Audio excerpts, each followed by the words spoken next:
Hi guys, this is my filter. I decided to do Little Piece of My Heart. They have locations in Fort Collins and Boulder and Denver, but mainly chose to do the one in FOCO.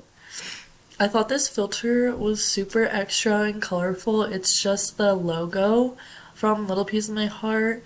I thought it would be really fun to use in store or just anywhere around the store too, because there's by a lot of restaurants and stuff to promote the store in Old Town.